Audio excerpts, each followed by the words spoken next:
Jagan target గా చంద్రబాబు సర్కార్ పావులు కదుపుతోందా? ప్రజాధనాన్ని జగన్ సర్కార్ దుర్వినియోగం చేసిందా లేదా?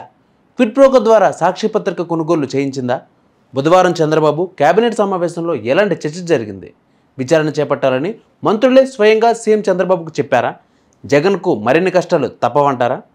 అవుననే సంకేతాలు బలంగా వినిపిస్తున్నాయి. మాజీ సీఎం జగన్ అడ్డంగా దొరికిపోయారా? సాక్షి పేపర్ను కొనుగోలు కోసం ప్రభుత్వ ఖజానా నుంచి ఏకంగా గడిచిన 2 ఏళ్లలో 205 కోట్ల రూపాయలు కేటాయించిందంటూ ఆరోపణలు ఉన్నాయి. వాలంటీర్ల ద్వారా సాక్షి పేపర్ను కొనుగోలు చేయించింది గత వైసీపీ సర్కార్ అంటూ కొన్ని అనుమానాలైతే ఉన్నాయి. పత్రికను కొనుగోలు చేసేందుకు వీలుగా వాలంటీర్లకు నెలకు 200 రూపాయల చొప్పున 2 ఏళ్ల పాటు ఆ మొత్తాన్ని కేటాయించింది. అక్షరాల దాని విలువ 200 కోట్ల రూపాయలు.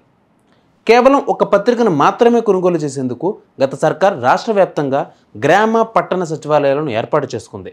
వాటికి కేవలం సాక్షి పేపర్ మాత్రమే వచ్చేలా ఇందుకోసం జగన్ సర్కార్ 205 కోట్ల రూపాయలను కేటాయించిందని అధికార పక్షం ఆరోపణలు చేస్తుంది.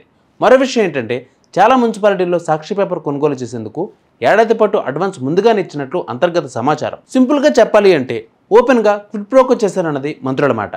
ప్రభుత్వ ఖజానా నుంచి సాక్షి పేపర్ కొనుగోలు చేయించడం, తద్వారా దాని సర్క్యులేషన్ పెంచడం, ప్రభుత్వ ప్రకటనల కోసం కేవలం సాక్షికి 440 కోట్ల రూపాయలు కేటాయించడం వెనుక అసలు కథ ఏంటి అని ప్రశ్నిస్తున్నారు. ఈ వ్యవహారంపై జగన్ సర్కార్ ఇరుక్కోవడం ఖాయమేనని వార్తలు జోరందుకున్నాయి. బుధవారం జరిగిన కేబినెట్ భేటీలో దీనిపై ప్రధానంగా దాదాపు అరగంటకు పైగానే మంత్రులు చర్చించారు. ఇందులో నిజాలు నిగ్గు తేల్చాలి అంటే విచారణ చేయించాలని మంత్రులు చెప్పడంతో సీఎం చంద్రబాబు గ్రీన్ సిగ్నల్ ఇచ్చారు. గడిచిన 5 ఏళ్లలో వైసీపీ సర్కార్ కేవలం ప్రకటన కోసం 100 కోట్ల రూపాయలు ఖర్చు చేసింది.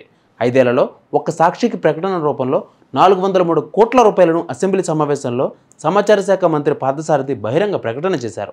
ఒక్క సాక్షికి మాత్రమే 403 కోట్ల రూపాయల ప్రకటనలు ఇవ్వగా మిగతా 20 పత్రికలకు ఇచ్చిన ప్రకటన మొత్తం 488 కోట్లు. ఈ లెక్కన సాక్షిదే అగ్రభాగం అన్నమాట. ఈ వ్యవహారంపై ఈనాడు సంస్థ న్యాయస్థానానికి పిటిషన్ కూడా దాఖలు చేసింది. కేవలం సాక్షికి అధికంగా ప్రకటనలు ఇవ్వడంపై డిపార్ట్మెంట్ విచారణ జరుగుతోంది. వీటిలో చాలా పత్రికలకు నిధులు విడుదల చేయలేదు.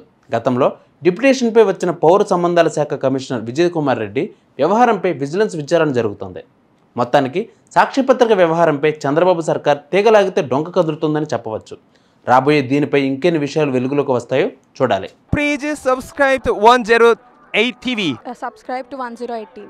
Please subscribe to 108 TV channel. Please subscribe to 108 channel. Please subscribe to 108 channel. 108 TV ki